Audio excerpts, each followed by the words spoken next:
Hello everyone, आज हम बात करेंगे लेप्रोसी के बारे में। तो चलिए स्टार्ट करते हैं। लेप्रोसी क्या होता है? लेप्रोसी एक हैंसेन्स डिजीज़ है। इसको हम हैंसेन्स डिजीज़ भी बोलते हैं। ये क्रॉनिक इन्फेक्शस डिजीज़ है जो कि कोज होती है माइकोबैक्टीरियम लेप्रे की वजह से। ये एक डिज़ीज़ है जो कि मेनली अफेक्ट करती है हमारे स्किन को, पेरिफेरल नर्व्स को, म्यूकोजल सरफेस को, अपर रेस्पिरेटरी ट्रैक को, आइज़ को। लेप्रेसी जो है ये किसी भी एज में हो सकता है, कोई स्पेसिफाई वो नहीं है, पर ये अर्ली इन्फेंट से लेकर के ओल्ड एज तक हो सकता है। ये क्रॉनिक इन्फेक्शन डिजीज़ है जो कि डिस्ट्रॉय कर देती है हमारे पेरिफेरल नर्व को, जिसकी वजह से लॉस ऑफ सेंसेशन हो जाता है और क्या होता है, प्रोग्रेसिव टिश्यू डिजनरेशन होने लगता है। अब हम बात करते हैं लेप्रोसी की इंट्यूबेशन पीरियड के बारे में। तो इसकी जो एवरेज इंट्यूबेशन पीरियड होता है वो 3 to 5 ईयर्स तक होता है। अब हम बात करते हैं मोड ऑफ ट्रांसमिशन। तो मोड ऑफ ट्रांसमिशन सबसे पहले ट्रांसमिशन बाय द इनहेलेशन, मतलब कि ड्रॉपलेट्स इन्फेक्शन मोस्ट कॉमनली देखने को मिलता है इसमें। बाकी डायरेक्ट कांटेक्ट की वजह से स्किन डायरेक्ट कांटेक्ट हो रहा है तो भी इन्फेक्शन वो हो सकता है। किसी सॉइल की कांटेक्ट में आ रहे हैं उससे भी हो सकता है, या फिर other route, insect vectors, mosquito, ठीक है, इन सब की वजह से भी कोज हो जाता है। अब हम बात करते हैं टाइप्स ऑफ लेप्रोसी। तो जो बेसिक 2 टाइप्स की होती है, एक होता है ट्यूबरकुलॉइड लेप्रोसी और लेप्रोमेटस लेप्रोसी। तो ट्यूबरकुलॉय में हमारे बहुत सारे सब टाइप्स हैं, ऐसे ही हमारे लेप्रोमेटस लेप्रोसी में भी सब टाइप्स।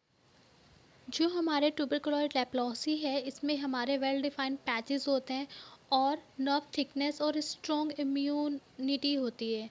बाकी जो बॉर्डर लाइन लेप्रोसी है ये हमारा ट्यूबरकुलॉइड और बॉर्डर लाइन के बीच में मिलती है लेप्रोसी। नेक्स्ट हमारा है बॉर्डर लाइन। ये अनस्टेबल होता है, इंटरमीडिएट फॉर्म में पाया जाता है। लेप्रोमेटस में क्या होता है कि इसमें बहुत सारे लेजन्स दिखते हैं, स्किन इन्वॉल्व होती है, इम्यून वीक होती है और हाईली चांस होता है इन्फेक्शन का। बाकी इसके सब टाइप्स हैं। अब हम बात करते हैं मेजर साइन एंड सिम्टम्स जो हमें लेप्रोसी में देखने को मिलते हैं। सबसे पहले आता है numbness, loss of temperature sensation, pain जो कि जॉइंट्स में देखने को मिलता है, नर्व इंजरी मतलब बहुत सारी नर्व्स जो है वो डैमेज हो जाती है, वेट लॉस देखने को मिलता है, अल्सर्स फॉर्म हो जाते हैं ऑन द स्किन, और क्या होता है जो आइज़ है वो डैमेज हो जाती है, ड्राइनेस हो जाती है आइज़ में। तो ये सारे सिम्टम्स थे हमारे लेप्रोसी के बारे में। अब हम बात करते हैं डायग्नोस्टिक इवैल्यूएशन की। तो डायग्नोस्टिक इवैल्यूएशन में हम स्किन बायोप्सी कर सकते हैं, नर्व बायोप्सी कर सकते हैं, एंटीबॉडी डिटेक्शन टेस्ट कर सकते हैं, पॉलीमर्स चेन रिएक्शंस कर सकते हैं, स्किन स्मेयर एग्जामिनेशन कर सकते हैं, पल्स ऑक्सीमेट्री कर सकते हैं। ये सारे के सारे मेजर्स हैं जो हमें हेल्प करते हैं टू डिटेक्ट और फाइंड आउट द लेप्रोसी। अब हम बात करते हैं ट्रीटमेंट की। तो जो ट्रीटमेंट है वो 2 टाइप का मतलब according to the type of leprosy पे डिपेंड करते हैं।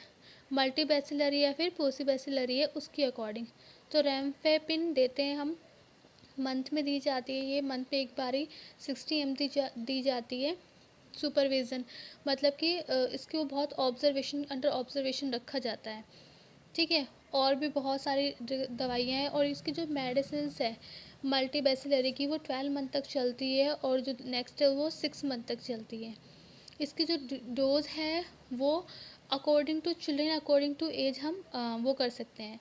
अब हम बात करते हैं प्रिवेंशन की। तो लेप्रोसी के जो तो प्रिवेंशन में सबसे पहले क्या करना है, अवॉइड करना है physical contact, close physical contact avoid करना है अनट्रीटेड पेशेंट के साथ में। सेकंड क्या है, आपको यूज़ करना है मास्क, ग्लव्स, या फिर जब भी आप पेशेंट्स को हैंडल कर रहे हो, और वैक्सीनेशन लगवानी है बीसीजी। तो ये सारे के सारे आप प्रिवेंशन कर सकते हैं, आप लेप्रोसी से दूर रहेंगे। और इसके एट द टाइम ऑफ 2025 इसके जो रेट है वो बिल्कुल ज़ीरो हो चुके हैं। If you like the video please share and subscribe now. Thank you for watching.